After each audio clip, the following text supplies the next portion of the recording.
సతీష్ గారు నమస్తే అండి. జగన్మోహన్ రెడ్డి గారు ఎప్పుడు మాట్లాడుతూ నాకు ప్రతిపక్ష హోదా కావాలి, నేను ప్రతిపక్ష నేతని, నాకు 11 సీట్లు వస్తే ప్రతిపక్ష హోదా ఇవ్వరని చెప్పి మాట్లాడుతున్నారు ఇప్పుడు. మరి నిన్న గణతంత్ర వేడుకలు మరి ఆ రోజున ఏ నాయకుడైనా సరే జెండా ఎగరేయడం అనేది ఒక నాయకుడి లక్షణం అది.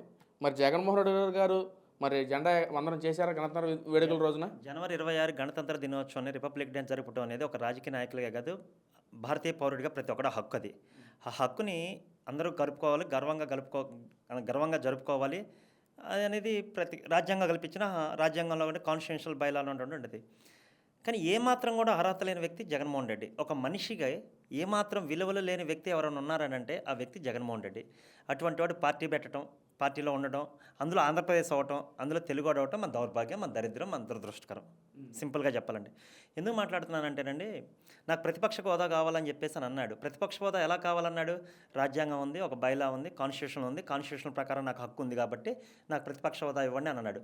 మరి ఆ కాన్స్టిట్యూషన్ కోసమే కదా, గౌరవించుకోవటమే కదా రిపబ్లిక్ డే వచ్చింది ఈరోజు జనవరి 26వ తారీఖున. దాన్ని పురస్కరించుకొని నువ్వు కనీసం జెండా ఎగరేయలేదు, కనీసం ఒక ట్వీట్ చెప్పలేదు, కనీసం ఏమాత్రం ఇది లేకుండా వెళ్ళి అక్కడ హైదరాబాద్ బెంగళూరు ప్యాలెస్లో కూర్చున్నావు.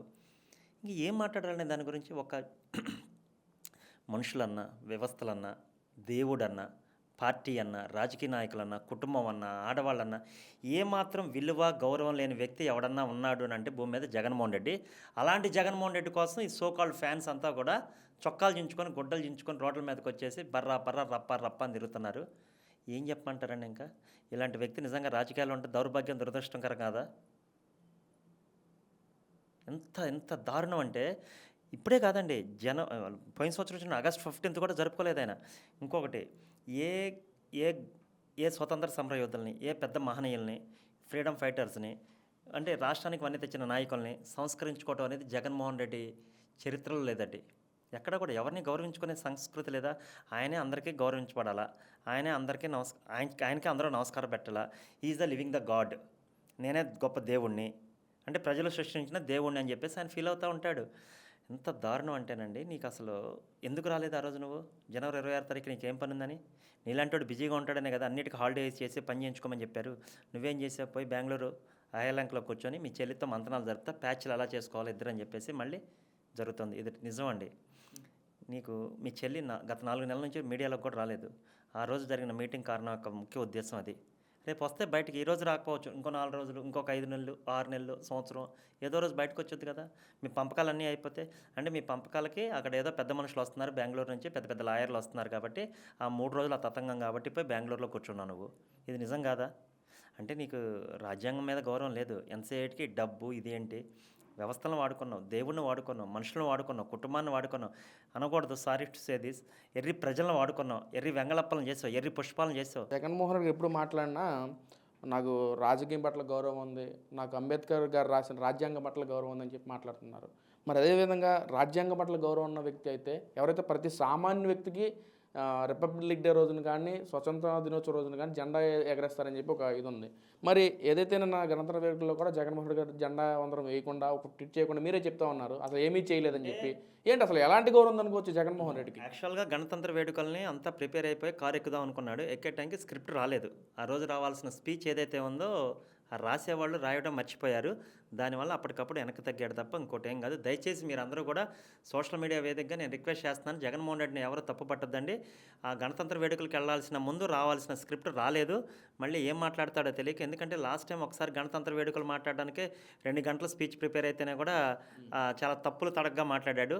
స్వచ్ఛమైన తెలుగు కాదు కదా ఏది మాట్లాడాడు. సో ఇందులో ఆయన తప్పేం లేదనండి. స్క్రిప్ట్ రాసిన వాళ్ళు ఆ రోజు రాకపోవడం వల్ల జరిగిన పొరపాటు అందరూ కూడా అర్థం చేసుకొని సహకరించాలి. మరీ సోషల్ మీడియాలో దారుణంగా వేసేసుకుంటున్నారు జగన్మోహన్ రెడ్డిని, ఎలవెన్ రెడ్డిని. సో మీరు ఆయన తప్పేం లేదనండి. కొన్ని అనివార్య కారణాల వల్ల గణతంత్ర దినోత్సవ వేడుక రోజున స్క్రిప్ట్ రెడీగా రాకపోవడం వల్ల, అంటే ఏదో 4 మంచి మాటలు చెప్పాలి కదా అసలు ఎందుకు వచ్చింది ఏంటి అనే దాని మీద. సో దాని మీద కూడా ప్రిపరేషన్ సరిగ్గా లేకపోవడం వల్ల రాలేకపోయాడు ఒకటి. రెండవది, ఆ రోజులో ఆస్తుల పంపకాల గొడవల వల్ల ఆ చెల్లి ఏదో వస్తానని చెప్పేసి ఇంటర్నల్గా కొంతమంది పెద్ద మనుషుల సమక్షంలో జరుగుతున్నటువంటి కొన్ని కారణాల వల్ల కూడా రాలేకపోయింది. దాన్ని కూడా సౌహృదయంతో సోషల్ మీడియా వాళ్ళందరూ కూడా ఆలోచించి టీడీపీ వాళ్ళకి మరీ ముఖ్యంగా తెగ స్క్రోలింగ్ చేసేస్తున్నారు. అన్నయ్య తప్పేం లేదనండి. అన్న ఎప్పుడన్నా వస్తే కనుక కామన్ మ్యాన్‌కి అర్థమయ్యే రీతిలో, సరళమైన రీతిలో రప్ప రప్ప కత్తి తిప్పి, గొడ్డలు తిప్పి వెళ్ళిపోతా ఉంటాడు. అన్నకి అంతే తప్ప ఈ కాన్స్టిట్యూషన్‌లు, ఈ రాజ్యాంగబద్ధము, ఈ హక్కుల గురించి, వీటి గురించి పెద్దగా అన్నకి తెలీదు. అన్నకి తెలియని సబ్జెక్ట్ గురించి అన్న మాట్లాడడు. సో, అందు గురించే రాలేకపోయాడండి. మీరు ఇప్పటికొచ్చేసి ఏవండీ ఎందుకండి చేయలేదు అని మాట్లాడుతా ఉన్నారు. అసలు వ్యవస్థలన్నిటిని తొక్కిపట్టి నారదీసి అందరిని వాడుకొని, చివరికి దేవుడిని కూడా వాడుకొని, వెంకటేశ్వర స్వామిని వాడుకొని, తిరుపతి లడ్డూని కల్తీ చేసి ఈరోజు సిట్ దర్యాప్తు కూడా జరుగుతుంది. ఆ కేసు కూడా నడుస్తోంది. ప్రాథమిక నివేదించారు సుప్రీంకోర్టుకి. అంటే దాంట్లో కూడా వాళ్ళు మాట్లాడుతూ తిరుమలలో ఎలాంటి కల్తీ జరగలేదు మా హయాంలో, ప్యూర్ నెయ్యి కలిపి జరిగింది, కానీ ఎన్డీఏ కూటమి దాన్ని రాజకీయ స్వలాభం కోసం వాడుకుంటున్నారు. ఈరోజు సిట్ విచారణలో కూడా కల్తీ ఏమి జరగలేదని నివేదిక వచ్చిందని చెప్పి వైసీపీ నాయకులు ప్రచారం చేస్తా ఉన్నారు సోషల్ మీడియా వేదికగా. అంటే జగన్మోహన్ రెడ్డి ఏ విషయానైనా అబద్ధం ఆడగలడు. కళ్ళు ఆర్పకుండా అందంగా అబద్ధం ఆడటంలో జగన్మోహన్ రెడ్డికి ఆస్కారం ఇవ్వచ్చు. అది తప్పైనా కానీ, ఒప్పైనా కానీ ఒక స్క్రిప్ట్ రాసిస్తారు. స్క్రిప్ట్ పట్టుకొని ఉన్నది ఉన్నట్టు చెప్పేసి వెళ్ళిపోవడంలో ఆయన దిట్ట. ఇదిగో మనవాడు మాట్లాడరా అని చెప్పేసి సోకాల్డ్ ఫ్యాన్స్ ఉంటారు కదా, ఇంకా ఊదర కొట్టేస్తూ ఉంటారు. సాక్షి మీడియా కొన్ని ఛానల్స్ ఉన్నాయి, పెయిడ్ ఛానల్స్లో. ఎన్టీవీ అవ్వచ్చు, ఇది అవ్వచ్చు, వాళ్ళ మీద అవ్వచ్చు, శశి మీడియా అవ్వచ్చు. ఎందుకు మీడియా పేర్లు చెప్తానంటే జగన్మోహన్ రెడ్డి ప్రతిసారి కొన్ని మీడియా పేర్లను వల్లవేస్తూ ఉంటాడు. ఈ ఛానల్ చూడొద్దు అని. అందుకే నేను కూడా అన్నిసార్లు చెప్పాల్సి వస్తుంది. అంటే ఇక్కడ ప్రతిదీ కౌంటర్ వేయాలండి. జగన్మోహన్ రెడ్డికి అహం ఏ స్థాయిలో ఉందనంటే, నీకు వ్యవస్థలో ఎవరినన్నా కూడా లెక్క చేసే పరిస్థితి లేదు. కనీసం సహచార ఎంపీ ఒక అతను ఎవరైతే ఉన్నారో, సాక్షాత్తు మంత్రిగా పనిచేస్తున్న పెమ్మసాని చంద్రశేఖర్ మొన్న ఎవరో ఆయన మాట్లాడతాడు, ఎవడయ్యా వాడని మాట్లాడతాడు. అంటే నీ అమ్మ నీకు అసలు ఎవడ విలువలు లేవా, నీకు ఎవడో గౌరవం లేదా, నీకు నువ్వే తోపుగాడివా? అంటే ప్రజలు నీకు ఒకసారి సీఎం పోస్ట్ ఇవ్వంగానే నువ్వు ఇంకా అహం బ్రహ్మాస్మిలాగా నాకన్నా పెద్ద పోటుగాడు లేడని అనుకుంటున్నావా? నీకు ఎవడి మీద విలువ ఉందని చెప్పేసి నీకు ఎందుకు అవకాశం ఇవ్వాలి? మళ్ళీ పైపెచ్చి బెదిరిస్తూ ఉంటాడు. చంద్రబాబు నాయుడిని అన్ని కూటమిని బెదిరిస్తూ ఉంటాడు. కూటమి మంచితనాన్ని చేతకంతనం అనుకుంటున్నాడు. అంటే అసలు దానిలో కూడా మాట్లాడుతూ జగన్మోహన్ రెడ్డి గారు ప్రెస్ మీట్లో, నేను చంద్రబాబు కొడుకు లాంటి వాడిని, నేను అసలు నాతోనే పోటీ పడలేకపోతున్నాడు చంద్రబాబు, ఇంకా రాష్ట్ర ప్రజల గురించి ఎలా ఆలోచిస్తారని చెప్పి కూడా మాట్లాడుతారు జగన్మోహన్ రెడ్డి గారు. ఏం చెప్తారన్న మరి? అసలు అదే అంటున్నాను. అసలు ఆయనతో దేనికి పోటీ అంటున్నాను నేను. అదే నిజమే. జగన్మోహన్ రెడ్డితో ఎవరికీ పోటీ కాదు. నీ ఆలోచనలో ఎవరికి పోటీ కాదు, నీ వ్యక్తిత్వంలో ఎవరికి పోటీ కాదు, నీ అహంకారంలో ఎవరికి పోటీ కాదు, నీ మేనరిజమ్స్లో ఎవరికి పోటీ కాదు, నీకు నువ్వే పోటీ. అందుకే నీ నెత్తి మీద నువ్వే చేయి పెట్టుకున్నావు కాబట్టి నీకు నువ్వే పతనం అయ్యావు. రాజకీయాల్లో ఆత్మహత్యలు తప్ప హత్యలు ఉండవు. మళ్ళీ నేను ఎందుకంటే ఇన్నిసార్లు చెప్తున్నాను, మళ్ళీ జగన్మోహన్ రెడ్డి రావడానికి కోసం, జనాల్ని మిస్లీడ్ చేయడం కోసం మీడియా ముందుకు వచ్చి రకరకాలుగా మాట్లాడుతున్నాడు. ఏం మాట్లాడుతున్నాడు? నేను వస్తే రాజధాని ఎక్కడ ఉంటే అక్కడే, లేకపోతే నేను వస్తే మమ్మల్ని ఏమవుతుంది, రివెంజ్ తీర్చుకుంటారు, ప్రతీకారం తీర్చుకుంటారు. అంటే నువ్వు ఇండైరెక్ట్గా బెదిరిస్తున్నావా? ఒక పక్కన ఇన్వెస్టర్స్ని బెదిరిస్తున్నావు, రెండో పక్క కార్యకర్తల్ని బెదిరిస్తున్నావు. అంటే నీ ఓకతుంపుడు ఉపన్యాసాలకి, నీ ఓకతుంపుడు బెదిరింపులకి భయపడేవాడు ఎవడూ లేడు. మంచితనం వల్ల, కూటమి ప్రభుత్వం మంచితనం వల్ల నువ్వు హ్యాపీగా చిత్రి చొక్కా వేసుకొని రోడ్ల మీద తిరుగుతున్నావు. కానీ వీళ్ళు మనకెందుకు చేతకంతనం అనుకోవచ్చండి? అంటే చేతకంతనం ఎందుకు అనుకోవాలి? మళ్ళీ అదే పాలిటిక్స్లోకి వెళ్ళి జగన్మోహన్ రెడ్డి చేసిందే వీళ్ళు చేస్తే వీళ్ళకి తేడా ఏముంది?